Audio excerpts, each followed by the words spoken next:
Welcome to the St. Paul PHA. This briefing presentation will cover important details you need to know about the Project-Based Assistance Program. This is the St. Paul PHA's mission statement. The PHA helps families and individuals with low incomes achieve greater stability and self-reliance by providing safe, affordable, quality housing and links to community services. This slide contains some general information about our office and our contact information. So our office is located in downtown St. Paul at 555 North Wabasha Street, Suite 300, so the third floor, St. Paul 55102. Your intake worker will either be Stephanie or Annie, and you should have this contact information on the business card provided in your red briefing folder. Once your landlord completes your lease-up paperwork and we begin payment on your new unit, you will be assigned to your permanent Section 8 worker. That will be either Carol for the first half of the alphabet, or it will be another worker who we are in the process of finalizing right now. It was previously Kyla, but we've had some recent staffing changes. So their contact information either way will be mailed to you once they become your Section 8 worker. What is project-based assistance? This is a special program that the St. Paul PHA has where you get assistance by residing in certain units at a project-based property that the PHA partners with. The subsidy is tied to that unit. So that means that if you move out of that unit or the landlord involuntarily kicked you out of the unit, you would lose your Section 8 subsidy. The only type of move up until the point that you get a regular Section 8 voucher in the future where the housing assistance would travel with you is if it was a move between eligible units within that same project-based property. And that would be if the property approved that move. In order to be eligible for the project-based unit, you were referred to the PHA by the project-based property. So they approved you on their end as a tenant, and then they referred you over to Section 8 so we could determine if you were eligible based on our criteria. This is an overview of the process that you're going through. So the first step again is the referral by the project-based property. At this time we're not doing intake appointments, so the property staff likely completed that Section 8 intake paperwork with you, and that was sent over to your worker. And you were approved as eligible, so that's why you received that briefing packet and you're going over this presentation today. This briefing appointment will cover the rules of the program, the Statement of Family Responsibility, which is one of the documents that covers the rules of the program, and the unit will need to pass inspection before you can move in. For some of you, it may already have passed inspection, and others, maybe it's scheduled but hasn't passed quite yet. Either way, the landlord and your Section 8 worker will know the status, and it also may be written in your briefing folder. The landlord will need to complete some paperwork with you once you move in, and then our assistance will begin as of the date you move in. This slide covers how the St. Paul PHA determines that bedroom size that you would be eligible for. So under our standards, head of the household and a significant other get assigned to the first bedroom, and then we assign 2 people per bedroom by gender after that.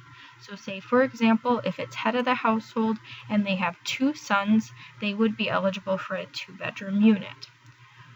When children are of different genders, we only look at gender at age 6 and above when determining the unit size eligibility. So say, for example, if it's you and then you have a 7-year-old son and you have a 5-year-old daughter. Since one of those children is 6 or older and they're different genders, then you would be eligible for a 3-bedroom unit.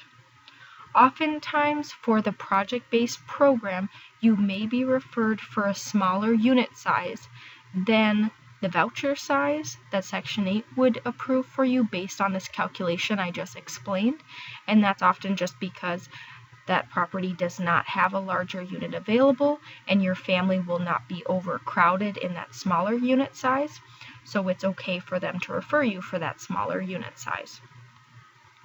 The chart on the side of this slide is telling you the occupancy laws that the Section 8 office has to follow. So say, for example, if you're in a studio or a 0-bedroom unit, you can only have yourself in that unit. You will not be able to add anyone else because it's a maximum of 1 person in a studio. In a 1-bedroom, you'll see you could have up to 4 people.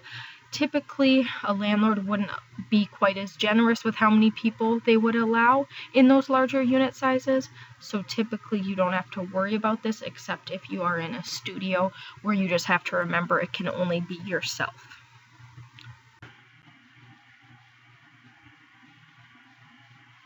Since the project-based program includes a partnership between the PHA and the property, we have already negotiated the rent to make sure that it falls under our payment standard for the unit size.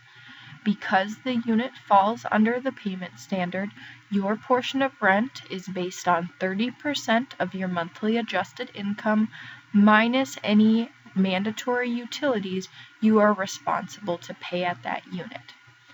And the amount that we'll be adjusting your rent portion based on those utilities is coming from our utility allowance chart.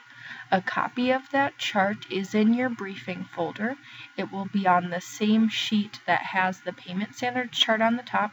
Right below it, you will see a chart that shows a breakdown of numbers based on which utility it is and based on which unit size and type it is. So you can review that chart if you know you'll be responsible for any mandatory utilities, like, for example, electric, gas, water, sewer, trash. And from that chart, your worker would be able to determine what the utility allowance is.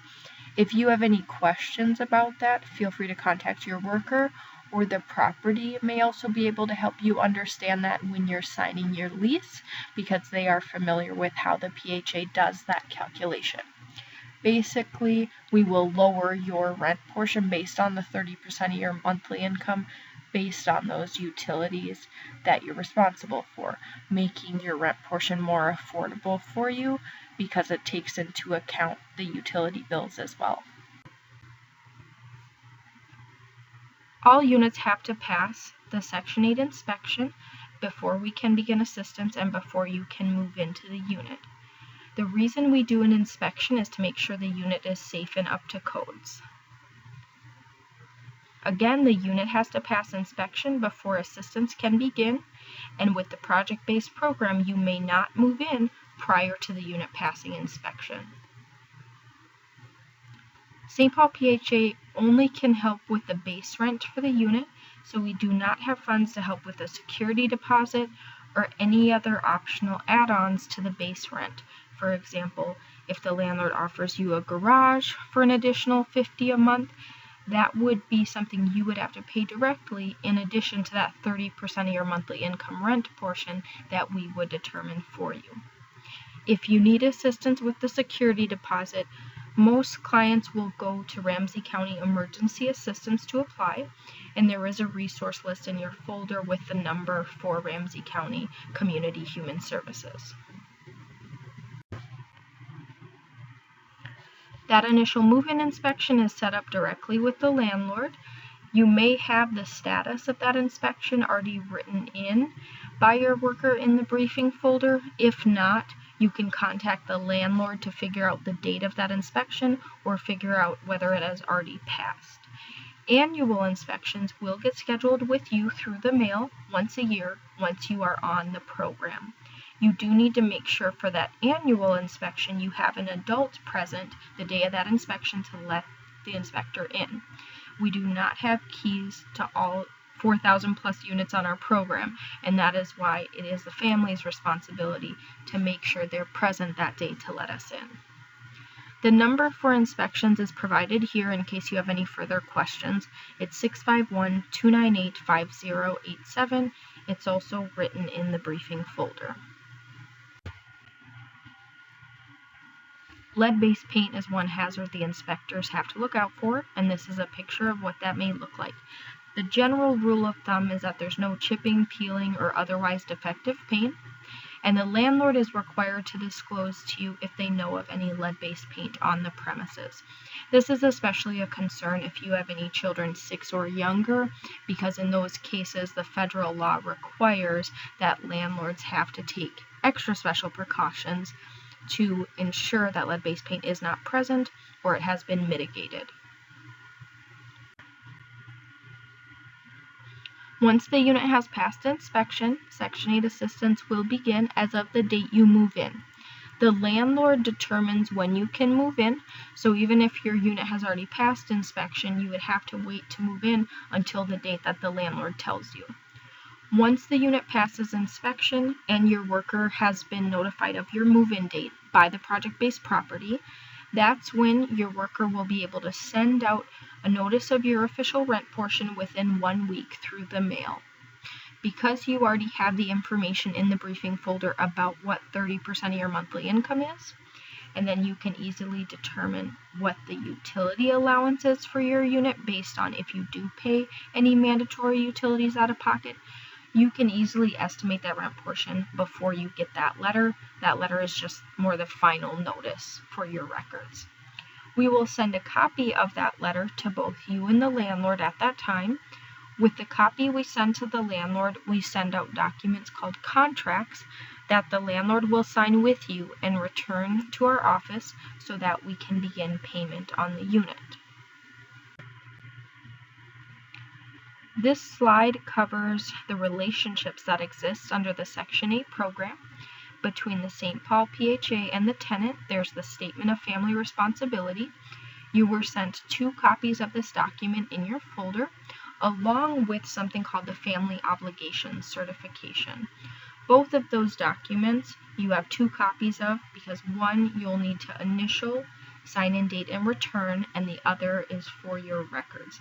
So make sure you fully understand all of those documents that you're signing today and all the information provided in this PowerPoint as well as that red briefing folder, because you are responsible to understand that information under our program.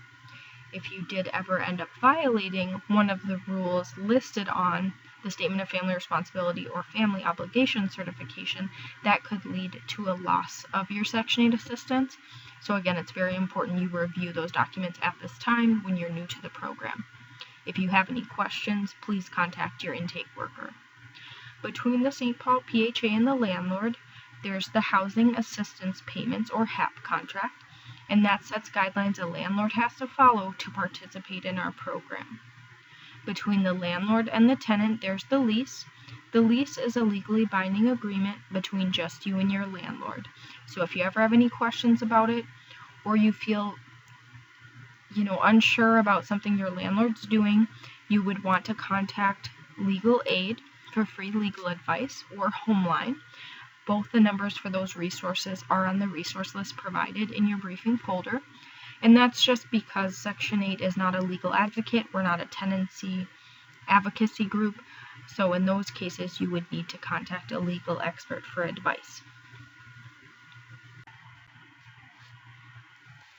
As I mentioned before, the Statement of Family Responsibility is telling you the rules that you need to follow in order to continue participating in that project-based program. Please review the cover letter that was mailed out to you that explains exactly what documents you need to sign and return. This is one of those documents provided in the folder. The project-based program is a voluntary program, and that means that if at any time you decide you no longer want to participate in that program, you can submit that decision in writing. One time a year, you'll have an annual recertification appointment.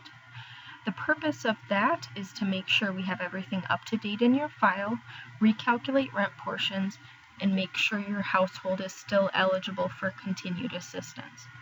This may be an in-person appointment for some households, or it may be a mail-out packet instead. Either way, you'll receive a letter about it with advance notice, with a deadline to either return the paperwork or you would have an appointment that you need to come into. You will be sent some forms to complete ahead of time, so please come prepared. And then you'll also be asked to supply proof of all current household information. For example, current income, current assets, so for example, most recent bank statement, etc.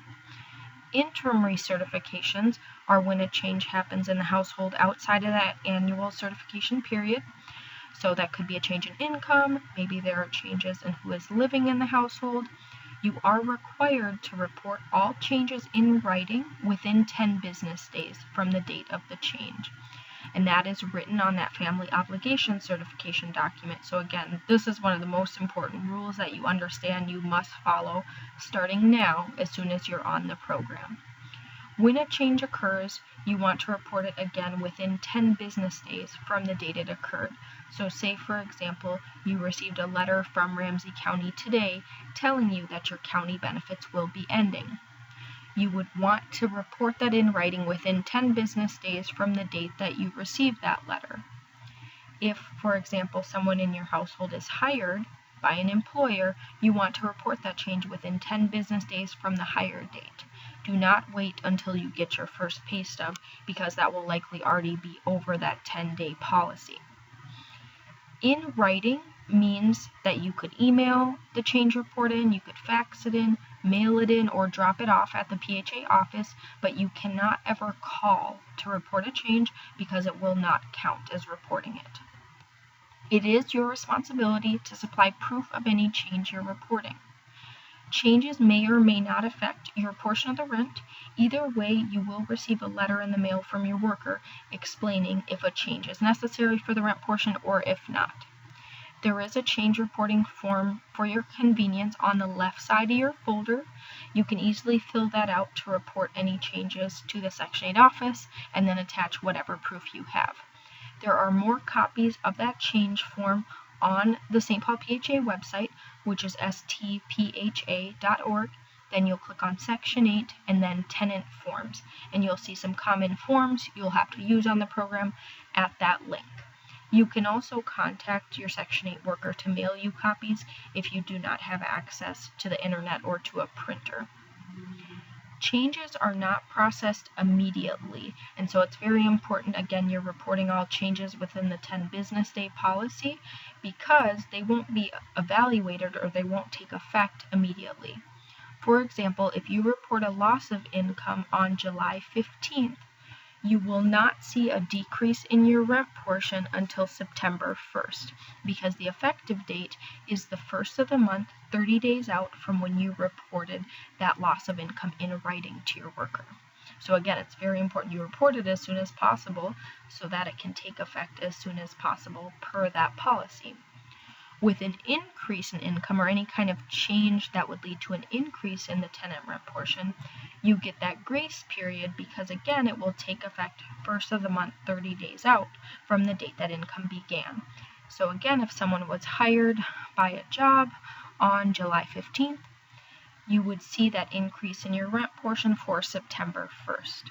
So it would not take effect immediately for August, so you would have some time and some advance notification of that higher rent portion that would take effect September 1st. The EIV system, or Enterprise Income Verification, is a system that HUD has designed that all Section 8 agencies have to use. And this is a common system that we use to keep track of any unreported changes, because it's tied to the Social Security numbers of all household members. So it will tell us if anyone's recently been hired by any employer, if they're earning any wages, or receiving unemployment benefits or Social Security benefits. So it's very important, again, you're reporting all changes. It will not look good for you if your worker runs this report and then they find a lot of sources of income that they haven't heard about from you. If that ever happened, your worker would probably contact you for more information, or they may also contact the employer listed directly on the EIV report so that they can get the information directly from the source. When you are not reporting changes in a timely manner, or maybe you're not reporting them at all, and then we find out about them through one of those reports we have to run, you may end up owing a balance to the St. Paul PHA. That happens when someone's rent portion should have increased in the past, but we didn't know about the change that should have led to that increased rent portion. So now we will back charge you any amount that the PHA overpaid on your behalf to your landlord. So it is not a penalty charge, but it's you repaying the St. Paul PHA any funds that were overpaid on your behalf. If this happens, you would be mailed a letter explaining that you owe a balance and what the full balance is, and also you would be offered a 12-month repayment agreement. It's up to you if you accept that repayment agreement or not. If you do, you would just need to sign it and return it to your worker, and then you would be placed on that 12-month repayment plan. If you don't keep up with paying off that balance, or you fall behind, on the repayment agreement, maybe you don't make a payment for a few months and your worker sees that, that's a common way that a participant will lose their Section 8 assistance, that they're not keeping up with paying off the balance, or they don't pay it off in full by the date they must. This slide covers reasonable accommodations. This applies if you have anyone in the household who is disabled and that disability causes you to need a specific exception to the PHA's rules, policies, or procedures. Any of these requests have to be based on a disability and medically necessary. And the way that's proved is that you would have to provide documentation from a medical professional supporting exactly why you need whatever you're requesting. There are more details on the reasonable accommodation handout in your packet, and then if you have further questions after reviewing that, definitely contact your worker. Fair housing laws make it unlawful to discriminate in housing based on several protected identities, so that's race, color, national origin, religion, sex, familial status, handicap, age, and public assistance status. We encourage you, if you ever feel a landlord or housing agency is discriminating against you based on one of those protected identities, to report it to a fair housing agency. There's more information in the folder about how to report housing discrimination. This slide covers the Violence Against Women Act, or VAWA. This informs you of your rights as a victim of domestic violence, dating violence, sexual assault, and stalking, regardless of sex, gender identity, or sexual orientation. It does apply to all members of the household. If you have any questions, if this applies to you, we would recommend you first review the VAWA handout that's in your briefing packet as well. And if you have further questions, again, please contact your intake worker. The Transit Assistance Program, or TAP, is a discounted bus card offered by Metro Transit. Section 8 is one of the programs that qualifies someone for this discounted bus card. And what it is dollar fares instead of the full regular fare that Metro Transit typically charges. You can sign up by presenting a copy of the household summary sheet that will be mailed out with your rent portion letter at the time once you've moved in.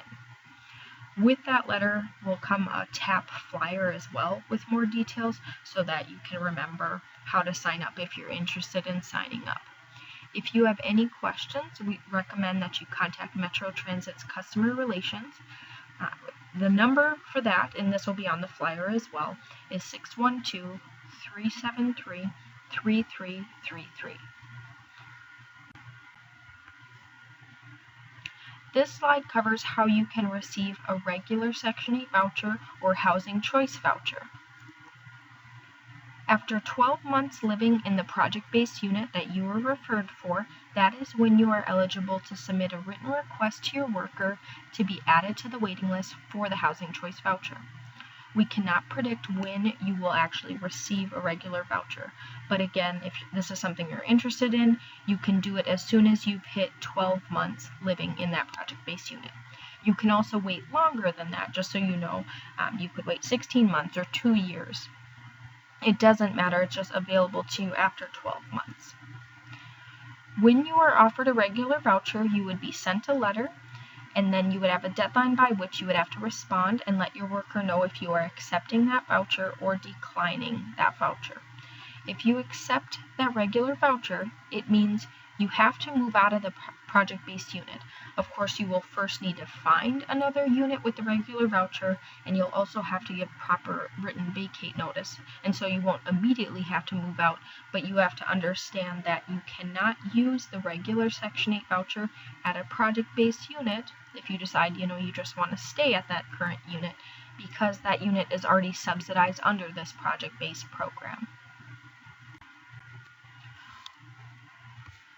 Once you receive a regular voucher, you would be required to give proper written vacate notice to the landlord and to Section 8 following the notice period in your lease. We highly recommend, if your lease only recommends a 30 days notice, you still give a 60 days notice to both the landlord and Section 8, and that's because the moving process is not an immediate turnaround on our end, and so it will be beneficial to you to give more notice when possible so that you can start the moving process sooner. If you are in a lease term, for example, you're 6 months into a lease and you want to move out at that time, the landlord would have to mutually agree to terminate the lease early with you for you to actually accept the voucher. And if they don't agree to do that, then you will not be able to move, because ultimately the landlord controls your lease, and if you signed a year lease, you're committing to that amount of time. Once we receive that written vacate notice and we verify it's proper notice, we'll send a letter out to both you and the landlord notifying you when the assistance would end at that project-based unit. Your worker will then schedule an appointment with you, or maybe they will send out the moving paperwork to you. And that paperwork will be a copy of your regular voucher as well as the request form for a unit. And again, that's why it's very important that you give proper vacate notice in advance so that we can start this moving process with you sooner. This is the last slide, so if you have any questions, we highly encourage you to contact your Section 8 intake worker. You can either leave a voicemail and just make sure you leave your full name, address, your callback number, and a brief explanation for why you're calling, or you can also email your worker if that works better for you. All calls and emails will be responded to within 2 business days, so just make sure if you leave one message or email us just once, we will get back to you within that policy time. Some other reminders: make sure you're following all of your family obligations, and that's why you keep a copy of all those documents so that you can remember those. Attend all scheduled appointments in the future. Supply any documentation that the Section 8 office requests. Avoid threatening or abusive behavior towards PHA staff. Pay your portion of rent on time. Maintain your unit, so report any repairs to your landlord in a timely manner throughout the year. And then comply with your lease. So make sure you read the lease carefully before you sign it, because it is a legal document, so you have to make sure you are following that. Thank you for listening.